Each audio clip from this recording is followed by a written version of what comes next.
Hey there, everybody, and welcome to the Deep Dive. Before we get started, you Vintage Car Chronicles fans out there, this one's for you. You can catch that show daily on Spotify, Deezer, Apple Music, and YouTube. That's right, a new episode every single day. All right, so today we're diving into a real icon, the Jeep. And wow, you guys sent in a ton of material. Yeah, it's clear that this thing is way more than just a car. So are you ready to unpack this legend with me? Absolutely. What's so captivating is that it's not just about the mechanics, you know? It's a Yeah. story of pure innovation under pressure, wartime teamwork, and how this vehicle became a symbol of, well, resilience, really. I think it's interesting that the story starts even before World War II, right? You're exactly right. As early as 1919, get this, the U.S. Army knew they needed something better than horses and motorcycles for reconnaissance. Wow, 1919, that's early. They were already picturing something more reliable with more carrying capacity, especially for, muddy terrain like they had seen in Europe. I see. So after World War I, it was basically an experimental free-for-all. Exactly. They were trying out all sorts of contraptions, even modifying Ford Model Ts. But the real push for a standardized light 4x4, that didn't happen until the late 1930s when war in Europe was, well, looming. So it sounds like the Nazis' blitzkrieg tactics really lit a fire under the U.S. military to modernize. You got it. The need for speed and maneuverability became super urgent. And then in 1940, the Army issued a challenge to 135 manufacturers.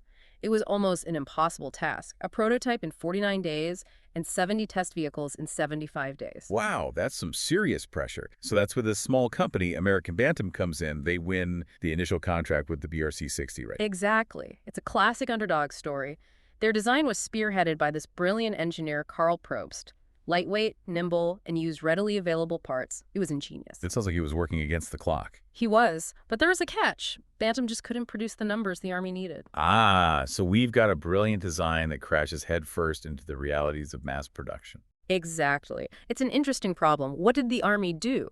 Their solution was controversial, but you could argue it was practical. They took Bantam's design and handed it over to, well, companies that could handle the demand. Willys Overland and Ford. So that leads us to the Willys MB and Ford GPW, which became the real workhorses of World War II. That's right. And it all happened through a bit of forced collaboration. You could say that. And all three companies really contributed to the final product. Willys had their powerful Go Devil engine. Ford brought their manufacturing expertise. And then, of course, there's Bantam's design as the foundation. It's fascinating how it all came together. It is. So what made this Go Devil engine so special? It seems like it played a huge role. It did. This 60-horsepower engine was revolutionary for its time. It gave the Jeep the muscle to conquer any terrain. Soldiers raved about it. I read somewhere that it was actually a deciding factor in Willys getting that mass production contract. It definitely helped. And then Ford came in with their manufacturing prowess, building Jeeps designated as the GPW. Between Willys and Ford, thousands of Jeeps were rolling off the assembly lines. It's amazing. It is. And it wasn't just American troops using them, right? Didn't the U.S. supply Jeeps through the Lend-Lease program to practically all the Allied forces? You got it. Including a huge number to the Soviet Union. Can you imagine those Jeeps on the Eastern Front? Wow, that's an incredible image. So we're talking about a vehicle that played a crucial role in every theater of World War II. And it was way more than just transport. The Jeep was basically a Swiss Army knife on wheels. Yeah, we came across some wild anecdotes. Rescuing trucks stuck in sand being used as makeshift operating tables. It really punched above its weight. Oh, absolutely. The stories are legendary.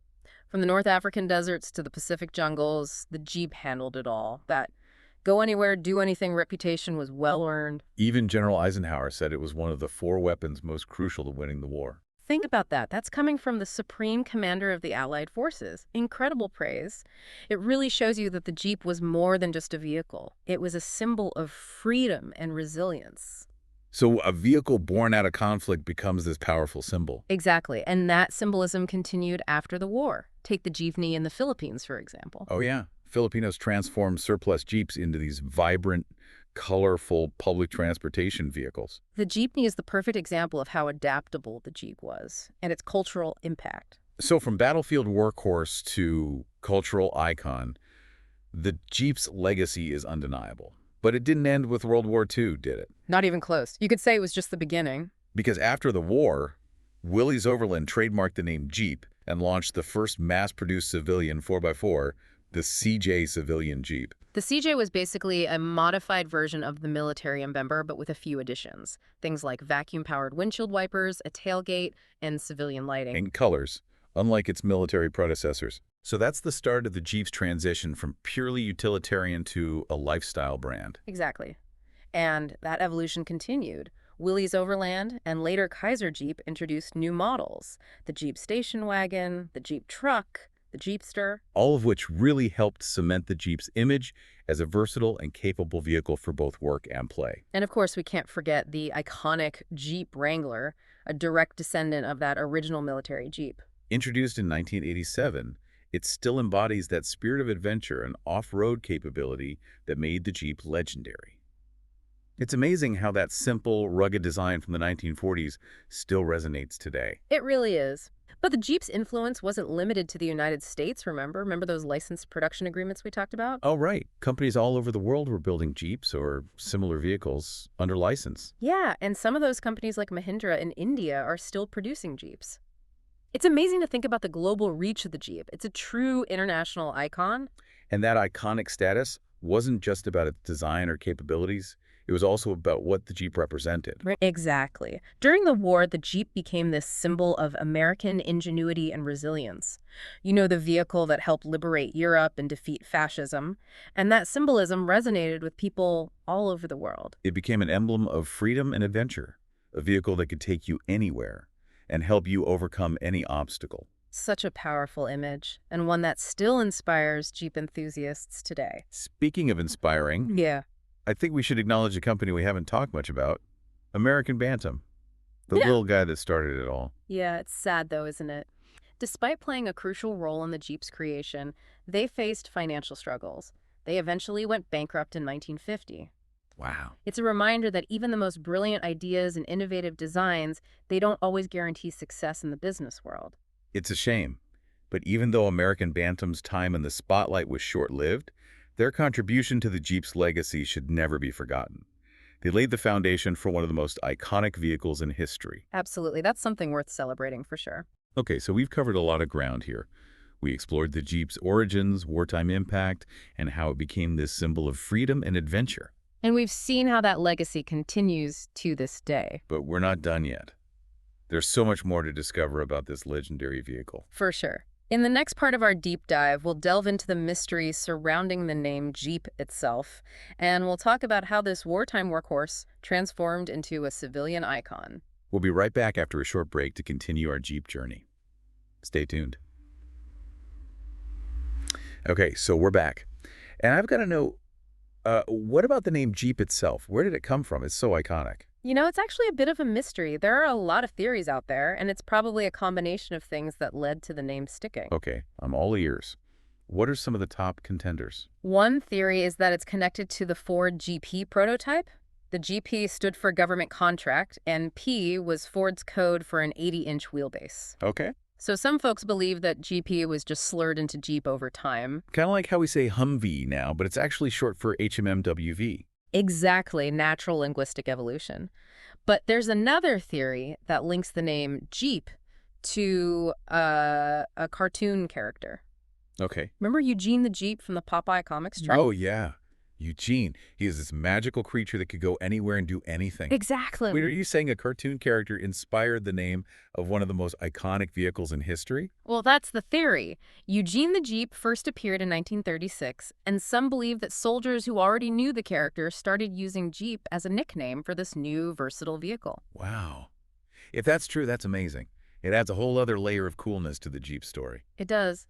And then there's the theory that Jeep stands for just enough essential parts, which highlights the vehicle's, simple and rugged design. All about function over form, right? Especially Uh-huh. during wartime when every ounce and every part mattered. Absolutely. But whatever the real origin is, the name Jeep really caught on. Willys Overland even tried to claim they coined the term, sensing its marketing potential. But didn't the Federal Trade Commission put a stop to that? They did. In 1948, the FTC ruled that Willys couldn't take sole credit for creating or designing the Jeep. They were only allowed to acknowledge their contribution to its development.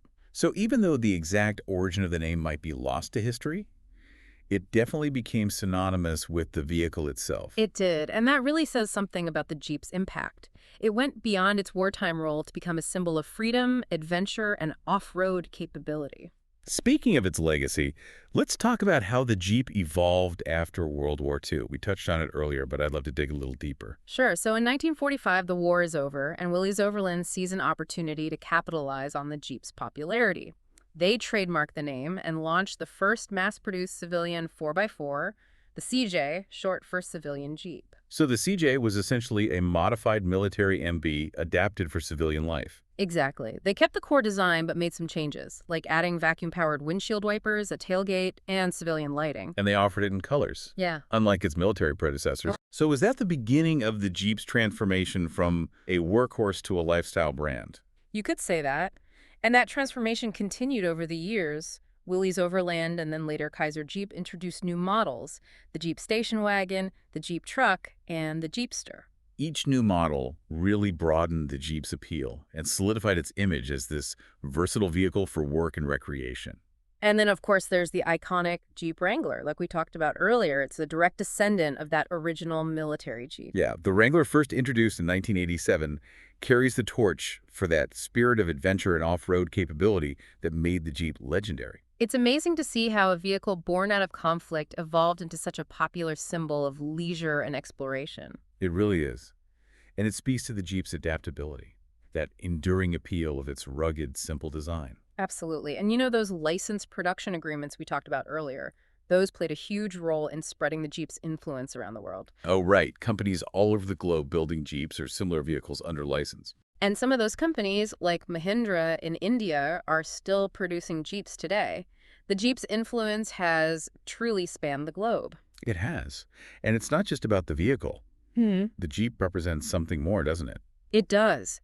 It embodies American ingenuity and resilience, especially from its role in World War II, helping to liberate Europe and defeat fascism.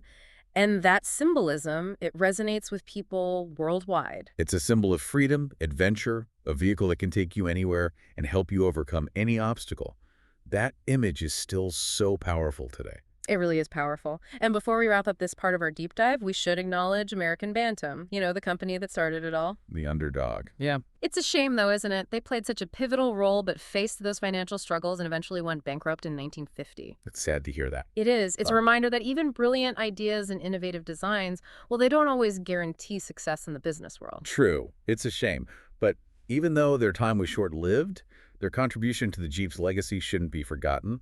Absolutely. They laid the foundation for one of the most iconic vehicles in history. They did. So we've explored the origins of the name Jeep, the rise of the CJ, and the Jeep's global reach. What's next on our Jeep journey? Well, in the final part of our deep dive, we'll explore how the Jeep really shaped car culture and why its legacy continues to resonate with people all over the world. We'll look at how it helped create the concept of the, civilian off-road vehicle and its influence on the development of SUVs and all those recreational 4x4s that came after. Sounds fascinating. Okay, so we're back and ready for the final part of our Jeep deep dive. It's amazing to think that before the Jeep, there wasn't really such a thing as a civilian off-road vehicle.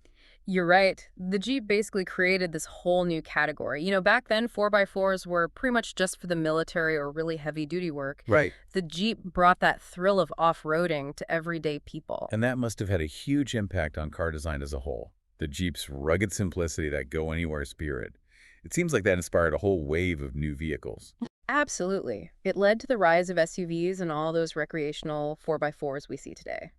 Suddenly, everyone wanted a vehicle that could handle more than just paved roads. It's funny how the Jeep was born out of necessity during wartime and ended up changing how we think about, leisure and exploration. It really is. The Jeep's success showed that people wanted vehicles that weren't just practical, but also spoke to that sense of adventure, of freedom. Right. It wasn't just about the design itself. It was a whole change in mindset. Exactly. People started seeing the world differently. It wasn't just a place to travel through, but a place to explore and experience. And the Jeep was that perfect symbol of that spirit. The vehicle that could take you off the beaten path. Absolutely. And, that spirit is still very much alive in the Jeep brand today. Adventure, capability, and a strong sense of community. It seems like Jeep enthusiasts are a different breed. What is it about the brand that connects so deeply with people? It's more than just owning a vehicle, you know. It's about being part of something bigger. Shared values, a love for exploration, the camaraderie of people who really appreciate the outdoors and the challenge of off-roading. The shared history, that connection to a vehicle that played such a crucial role in world events, the promise of adventure. It all comes back to that, doesn't it? The Jeep is a symbol of innovation, resilience, and that spirit of adventure that goes beyond generations. A reminder that we can overcome obstacles and push beyond boundaries. Well, I think we've successfully navigated our way through this incredible Jeep journey. From its wartime origins to its lasting impact on car culture, it's a story that I think will always fascinate people. It has been a real pleasure unpacking this legend with you. And a huge thanks to all of you out there for joining us on this deep dive into the world of the Jeep. And don't forget to check out Vintage Car Chronicles for your daily dose of automotive history. There's a new episode every day. Until next time, happy trails.